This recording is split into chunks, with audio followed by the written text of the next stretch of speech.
Hello guys, आपका मेरे channel smart study में स्वागत है। आज हम शिक्षा निदेशालय की तरफ से दी जाने वाली वर्कशीट नंबर 30 करेंगे, जो कि क्लास 8 की है और सब्जेक्ट है गणित। ये वर्कशीट 12 नवंबर 2021 की है।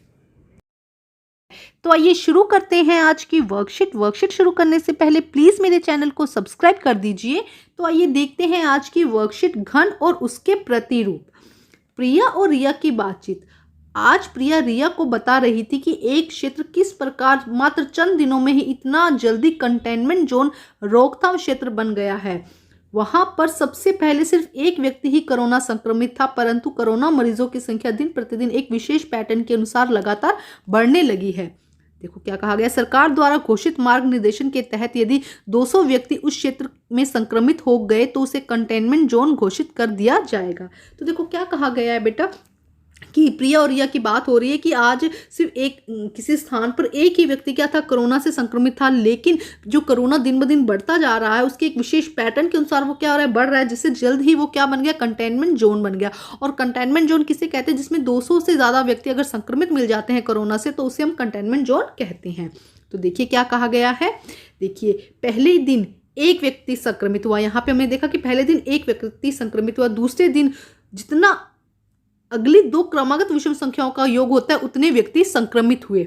तो देखो दूसरी बार कितने व्यक्ति संक्रमित हुए, दूसरी बार 8, अभी हम देखेंगे इसको। तीसरे दिन जितनी बार 3 क्रमागत विषम संख्याओं का योग होता है उतने व्यक्ति संक्रमित हुए। चौथी जितनी अगली बार 4 विषम संख्याओं का योग होता है उतने व्यक्ति संक्रमित हुए। तो इस तरह यह प्रक्रम आगे वृद्धि करने लगा। कितने दिनों में वर्णित क्षेत्र कंटोनमेंट जोन में बदल जाएगा। तो देखो क्या कहा गया यहाँ पे, आइए देखते हैं, पहले इसे समझते हैं उसके बाद इसका आंसर करेंगे। तो देखो क्या कहा गया, पहले दिन एक व्यक्ति संक्रमित था, दूसरे दिन 2 क्रमागत विषम संख्या मतलब 3 और 5 का योग करते हैं तो कितने हुए, दूसरे दिन 8 लोग क्या हो गए, संक्रमित हो गए। तीसरे दिन 3 विषम क्रमागत संख्याओं का योग, तो मतलब 7, 9 और 11 का जब योग करेंगे तो कितने हो गए, 27 हो गए। तीसरे दिन कितने लोग संक्रमित हो गए, 27 लोग संक्रमित हो गए। अगली 4 विषम क्रमागत संख्याओं 13, 15, 17 और 19, तो अगले दिन कितने, चौथे दिन कितने हो गए, 4 लोग क्या हो गए, संक्रमित हो गए।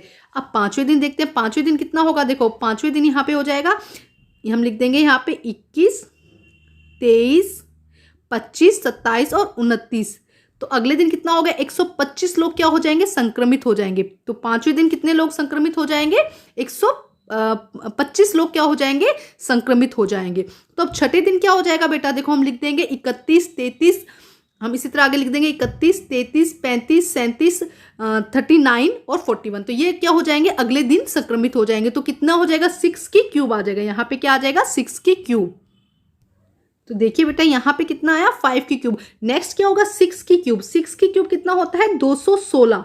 तो कितना होता है, 216। तो देखो यहाँ पे क्वेश्चन पूछा गया था, पांचवें दिन में कितने लोग हुए, 125। छठे दिन में कितने हो जाएंगे, 216 लोग क्या हो जाएंगे, इससे संक्रमित हो जाएंगे। तो देखो यहाँ पे लिखा गया है क्वेश्चन, देखिए कितने दिनों में ऊपर वर्णित क्षेत्र कंटेनमेंट जोन बन जाएगा। तो देखो 6 दिनों में ही क्या होगा, जो ऊपर दिया गया जो जोन है वो क्या बन जाएगा, कंटेनमेंट जोन, क्योंकि पहले 1 था, फिर 8 हुआ, फिर 27 हुआ। तो इस तरह से एक क्रम क्या हुआ, निरंतर बढ़ता गया। और छठे दिन कितने लोग हो जाएंगे, 216 लोग क्या हो जाएंगे, कोरोना से संक्रमित हो जाएंगे। और हमने यहाँ पे भी देखा था कि जब 200 से ज्यादा लोग क्या हो जाते हैं, संक्रमित हो जाते हैं, तो वो कैसा जोन बन जाता है, कंटेनमेंट जोन बन जाता है।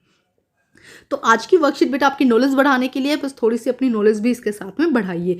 तो आइए करते हैं अब इसके क्वेश्चन। बेटा यहाँ पे ये हम कर चुके हैं, यहाँ पे कितना आ जाएगा, 21, 23, 25, 29 और ये किसकी स्क्वायर है बेटा, किसकी क्यूब है, सॉरी 5 की क्यूब कितना होता है, 125। और 6 की क्यूब अभी हमने देखा था कितना होता है, 216, क्योंकि छठे दिन क्या हो जाएगा, सारे के जो वो जोन है वो किसमें कन्वर्ट हो जाएगा, कंटेनमेंट जोन में बदल जाएगा। अब हम देखते हैं आगे के क्वेश्चन आंसर क्या दिए गए हैं। कंटेनमेंट जोन बनने के बाद क्या कोरोना संक्रमित मरीजों की संख्या स्थिर हो जाएगी या पुरानी दर से वृद्धि करती रहेगी या घट जाएगी, अपने दिए गए उत्तर का कारण भी बताइए। देखो बेटा कंटेनमेंट जोन से पहले क्या हो रहा था, अगर मान लो एक व्यक्ति संक्रमित था तो वो यहाँ सब जगह जा रहा था, जिससे कि वो बाकी लोगों को संक्रमित कर रहा था। तो इसमें कोई हम एग्जैक्ट आंसर नहीं दे सकते कि यस कम हो जाएगी या यस बढ़ जाएगी। ये सिर्फ हमारा मानना है कि अगर उसे कंटेनमेंट जोन बना दिया, उसको बंद कर दिया इस जोन को, तो क्या होगा, लोग यहाँ से बाहर नहीं जाएंगे, जो जिससे कि क्या होगा, लोग बाहर के लोगों के साथ संपर्क नहीं आएगा। तो हाँ शायद ये हो सकता है कि जो कोरोना मरीजों की जो संख्या है वो कम हो सकती है। ये हम सोच सकते हैं कि दूसरे लोगों के संपर्क में नहीं आएगा। जब वो लोग दूसरे लोगों के संपर्क में नहीं आएगा तो क्या होगा, इसका जो दर है वो क्या हो जाएगी, घट जाएगी। जाएगी, सिर्फ हम ये कह सकते हैं, एक अनुमान लगा सकते हैं। तो देखिए कुछ भी इसमें आंसर आप लिख सकते हैं, तो आपको दिखाते हैं, शायद इस तरह से आप इसका आंसर कर सकते हैं। तो देखिए बेटा आंसर नंबर 1 हम इस तरह से लिख सकते हैं, आप चाहें तो कुछ और आंसर लिख दीजिएगा इसका। कंटेनमेंट जोन बनाने के बाद कोरोना मरीजों की संख्या घट सकती है क्योंकि कोरोना के मरीज अपने घरों में बंद हो जाएंगे, जिससे कि कोरोना वायरस नहीं फैलेगा और दूसरे लोगों को संक्रमित नहीं करेगा। तो एक आइडिया दे रहे हैं बेटा, इसका एग्जैक्ट कोई आंसर नहीं है, बढ़ भी सकती है, नहीं भी हो सकती, या कोई इफेक्ट नहीं भी पड़ सकता, तो दोनों ही बातें हो सकती है। तो ये एक मेरा रफली आइडिया है कि शायद जिससे कि क्या होगा, लोग घरों में बंद हो जाएंगे, कोरोना वायरस नहीं फैलेगा और दूसरे लोगों को संक्रमित नहीं करेगा। तो आइए करते हैं क्वेश्चन नंबर नेक्स्ट। देखिए बेटा क्या कहा गया नेक्स्ट क्वेश्चन, आपके अनुसार सरकार को कितने व्यक्तियों के संक्रमित होने के बाद उस क्षेत्र को कंटेनमेंट जोन घोषित कर देना चाहिए। देखो सरकार ने क्या डिसाइड किया बेटा, 200 लोगों को, जब वो एक क्षेत्र है अगर उसमें 200 लोग संक्रमित हो जाते हैं तो उसे कंटेनमेंट जोन कहते हैं। तो हमारे आइडिया से ठीक है बेटा, 200 लोगों को ही, जब ठीक है अगर 200 लोग एक जगह में संक्रमित हो जाते हैं तो उसे कंटेनमेंट जोन घोषित कर दो। अगर आपको लगता है तो आप यहाँ पे 150 कर दीजिए कि भाई 150 लोग अगर संक्रमित हो जाते हैं तो उसे कंटेनमेंट जोन घोषित कर दो। तो सरकार ने क्या कहा है, सरकार ने 200 का कहा है, हम कर देते हैं कि भाई 150 लोग अगर संक्रमित होते हैं तो उसे हम कंटेनमेंट जोन घोषित कर सकते हैं। तो जो भी आप चाहे तो 200 ही इसका आंसर लिख सकते हैं। नेक्स्ट देखिए क्या कहा गया है, क्वेश्चन नेक्स्ट क्या कहा गया है, यदि ऊपर वर्णित क्षेत्र में रहने वाले कुल लोगों की संख्या 3225 है तो उपरोक्त पैटर्न के अनुसार कितने दिनों बाद पूरा क्षेत्र संक्रमित हो जाएगा।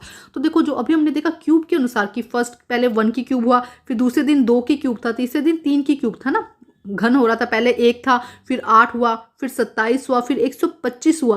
तो 3225 लगभग क्या है, 15 की क्यूब है, इसकी क्यूब है 15 की। तो लगभग 15 ही दिनों में क्या हो जाएंगे, जितने भी उस एरिया के लोग हैं वो सारे संक्रमित हो जाएंगे। तो इसका आंसर क्या हो जाएगा, 15, क्योंकि 3025 की क्यूब है बेटा, 15 की क्यूब है। तो ये 15 ही दिनों में क्या हो जाएंगे, सारे लोग जो है उसके आसपास के वो संक्रमित हो जाएंगे। नेक्स्ट क्वेश्चन देखते हैं, क्या उपरोक्त पैटर्न से ही कोरोना संक्रमित मरीजों की संख्या बढ़ती है या अन्य कोई और पैटर्न भी हो सकता है या बिना पैटर्न के भी कोरोना मरीजों की संख्या बढ़ सकती है। अपने उत्तर की पुष्टि कीजिए। तो देखो बेटा कंटेनमेंट जोन ये जो सब बता रहे हैं जरूरी नहीं है किसी पैटर्न से बढ़े। अब एक व्यक्ति है, जरूरी नहीं है वो 3 लोगों के संपर्क में आए, हो सकता है वो 5 लोगों के संपर्क में आया और उसने 5 लोगों को ये डिजीज दे दी है ना, बीमारी दे दी, ये भी हो सकता है। तो कोई जरूरी नहीं है कि ये अन्य कोई भी पैटर्न भी हो सकता है या ये पैटर्न भी हो सकता है या बिना पैटर्न के भी बढ़ सकती है। अगर एक बीमार व्यक्ति है, कोरोना मरीज है, वो किसी असेंबली में गया, कहीं पे भी चला गया, उसे खुद को नहीं पता कि वो बीमार है और वो 10 लोगों के संपर्क में आ गया, तो उसने 10 के 10 को क्या कर दिया, बीमार कर दिया। तो कोई जरूरी नहीं, किसी भी पैटर्न के साथ ये बढ़ सकती है। तो मेरा ये मानना है, अगर आपका कुछ और मानना है तो आप यहाँ पे वो लिख सकते हैं। तो आइए करते हैं आंसर नंबर 4।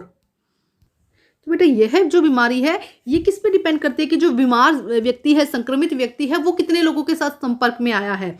बिना किसी पैटर्न के साथ कोरोना मरीजों की संख्या भी बढ़ सकती है। कोई पैटर्न होना जरूरी नहीं है, बिना किसी पैटर्न व्यक्ति के साथ कोरोना मरीजों की संख्या बढ़ सकती है, क्योंकि यह बीमारी, संक्रमित यहाँ लिखी हुई है बीमारी, बीमार व्यक्ति जो बीमार है, यहाँ लिख दीजिएगा, बीमार व्यक्ति कितने लोगों के संपर्क में आया है उस पर निर्भर करती है। जो बीमार है वो व्यक्ति कितने लोगों के संपर्क में आया है उस पर निर्भर करती है। यदि बीमार व्यक्ति, यहाँ संक्रमित की जगह बीमार लिख दीजिएगा, यदि बीमार व्यक्ति कम लोगों के संपर्क में आया है तो बीमारी कम बढ़ेगी, और यदि बीमार व्यक्ति ज्यादा लोगों के संपर्क में आए हैं तो बीमारी ज्यादा बढ़ेगी। तो ये इसका आंसर है बेटा। कुछ भी आंसर यहाँ पे आप लिख सकते हैं, कुछ भी ऐड कर सकते हैं, इसमें कुछ भी कम कर सकते हैं, जैसा आपको सही लगता है। तो मुझे यही सा लगता है कि किस पे डिपेंड कर रही है बेटा ये बीमारी, ये कि वो जो बीमार व्यक्ति है जिसको कोरोना है वो कितने लोगों के संपर्क में आएगा।